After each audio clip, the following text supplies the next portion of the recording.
From going undrafted to becoming an NFL standout, Phillip Lindsay is the ultimate example of an underdog story. As he emerged, Phillip Lindsay's time with the Denver Broncos shocked everyone, proving to fans, coaches, and most importantly, himself, that success in the NFL doesn't require superhuman talent, but grit and determination. You know, everybody thinks that you have to be a certain size to be a running back, but that's not true. You just have to have the heart.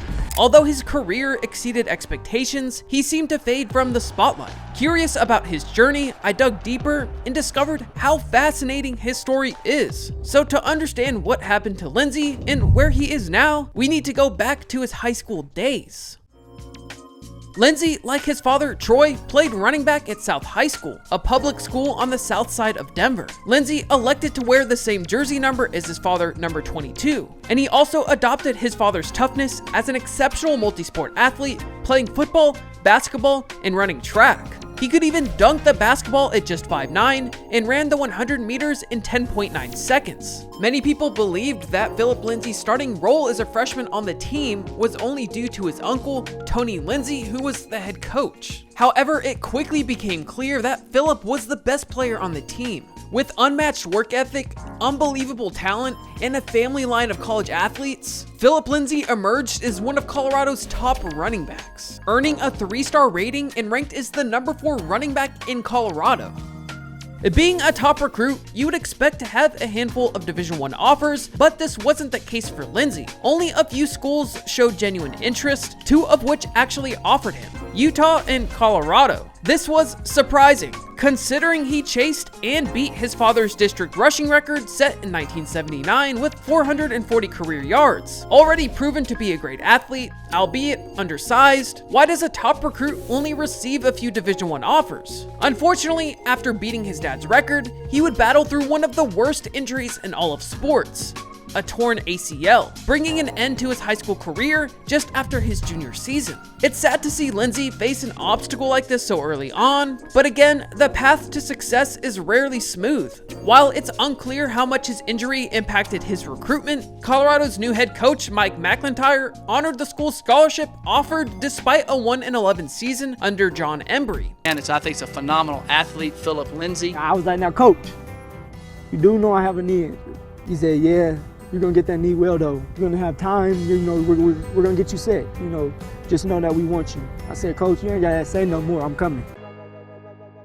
After enrolling at Colorado, he opted to redshirt during the 2013 season, during which time his work on the scout team earned him the honor of Offensive Scout Team Player of the Year. Earning the nickname Tasmanian Devil for his quick and tough running style, Lindsay worked his way up as a backup running back and kick returner, appearing in all 12 games in 2014. This would be the start of one of the best careers for a running back coming out of Colorado. Lindsay played in every game during the 2015 season, leading the Buffaloes in rushing with 140 carries and 643 yards, and even scoring 7 touchdowns. And despite being a sophomore, he was named a team captain by his teammates and coaches. In 2016, he rushed for 1,252 yards and 244 carries, averaging over 5 yards per attempt. And during his senior season in 2017, he recorded a career high with 281 rushing yards against Arizona and ranked 9th nationally with 1,474 rushing yards. He also led Division I in rushing attempts with 301 and was a semi-finalist for the Doak Walker Award given to the nation's top running back. Lindsay finished his college career as Colorado's all-time leader in all-purpose yards, ranking 2nd in rushing yards and 5th in points scored in school history. Despite Lindsay's accomplishments at Colorado, NFL scouts still have their doubts. Not getting the invite to the combine, how has that motivated you the past couple of months? Yeah, it motivated me a lot. You know, I felt like I deserved to be there. But at the end of the day, you know, God had another plan for me. Let's look and see what they had to say in his draft profile. Lindsay's running style is frenetic, with flailing arms and excessive upper body movement, making him less shifty than he appears. He often cuts back into traffic instead of seeking open lanes. Undersized for an NFL running back, his aggressive approach with 545 carries over 2 seasons have taken a physical toll. Lindsay can handle inside running duties and blitz protection despite his size. His football character and field demeanor give him a good chance of becoming a solid backup in the league. Some want me to be a slot, some running back, change the pace back. That's how it goes. With my size, that's just how it is. But pretty much anywhere I need to be, I'm going to be a lot of special teams, which I know I have done all my career in Colorado. So I just love the game, and I'm going to do what I have to do to support my family. Projected as a 6th or 7th round pick, Lindsay was undrafted in 2018, signing as a free agent for the Denver Broncos before the season. He made the Broncos' final roster after an impressive preseason and was named the number 3 running back on the depth chart behind 3rd round rookie Royce Freeman and veteran Devontae Booker. Hand up to Booker. Booker has the edge. Booker to the 10. Booker to the 5. Touchdown, Denver! Despite starting low on the depth chart, Lindsay impressed in training camp and became the first undrafted player in NFL history to record 100+ scrimmage yards in each of his first 2 games. He consistently delivered throughout the season, highlighted by a Week 13 performance against the Bengals, where he rushed for a career high of 157 yards and 2 touchdowns. Lindsay was voted to the Pro Bowl, becoming the first undrafted offensive rookie in NFL history to receive that honor, and he finished his rookie season with 1,278 total yards and 10 touchdowns while sharing carries with Royce Freeman. Now, Lindsay's rookie contract was $480,000. Despite making the NFL and getting a decent payday, he decided to live in his parents' basement, deciding to renovate it and pay it forward to his parents. I think this humble mindset kept him grounded and eventually led to having amazing back-to-back seasons in the NFL, and just one of the reasons why I think Philip Lindsay has such a unique story. Like so many other rookies that want to splurge their money, Lindsay stayed humble and grounded, deciding to stay with his parents.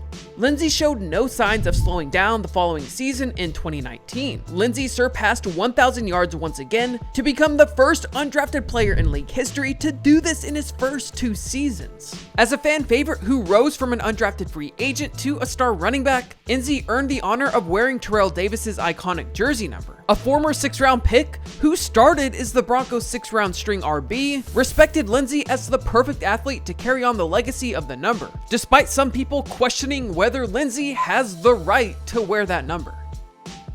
But just as Lindsay's career was gaining momentum, injuries derailed his progress in 2020. In Week 1 against the Titans, he rushed for 24 yards before leaving with a toe injury. Although he returned in Week 6 against the Patriots, he never regained his full health. On December 26, 2020, he was placed on injured reserve, finishing the season with 502 rushing yards and 1 touchdown on 118 carries. Struggling to keep the pace in the NFL's competitive environment, Lindsay faced another setback in 2021. The Broncos initially placed a restricted free agent tender on him, but resigned it 2 days later, making him a free agent. His time with Denver marked a high point in his career, but had stints with several NFL teams after being released by Denver. He signed with the Houston Texans on March of 2021, where he started the season as the 3rd running back behind Mark Ingram II and David Johnson. He played in 10 games before getting released in November. The Miami Dolphins claimed him off waivers the following day, and Lindsay finished the 2021 season with 88 carries and 249 yards. With 1 rushing touchdown, he also saw limited action in the receiving game as well. Lindsay then signed with the Indianapolis Colts, but was released in August during the 2022 season. He rejoined the Colts practice squad a week later, but was released again in November to make room for Jonathan Taylor and Jake Funk. Everybody brings something else to the table. The only thing is I'm the oldest running back in the room. But you can always learn something from somebody. There's always something new out there. For example, with Naheem, I get to open up a little bit and be more elusive and stuff. So, it's cool to do that. During this time, he often doubted himself, stating, "The game uses you, and after time goes on, you start moving around. You kind of get lost and you're not getting the calls like you used to. The phone stopped ringing and bitterness sets in. Why am I not getting the opportunity when I've showcased what I can do? Why can't I go out on my own?" Over 5 NFL seasons, Lindsay accumulated over 2,800 rushing yards and 529 receiving yards, with 20 total touchdowns. However, after strong back-to-back 1,000-yard seasons, his production declined due to injuries and a volatile career. In 2023, without a team, he gave the XFL a shot, only to see the Seattle Sea Dragons fold when the league merged with the USFL. Now, Lindsay did sign with the Seattle Sea Dragons on April 1st and made his debut on April 9th, scoring a 2-yard rushing touchdown. But other than a quick stop through the XFL, Lindsay's days as a professional athlete are possibly over. Lindsay found himself at a crossroads, walking the streets of his neighborhood, talking to God about his future. "God, I need a sign," he prayed, questioning whether to continue chasing his dream as a professional football player or move on to something new. That sign came when he did a run-through for a radio show with Zach Bye, a former college basketball player who was filling in for an afternoon slot. Soon after, Zach offered Lindsay a chance to co-host on the show, and Lindsay saw this as a sign he was asking for. He said that it's all about showing up every day, working on your craft, and getting better. That's what it took to get into the NFL.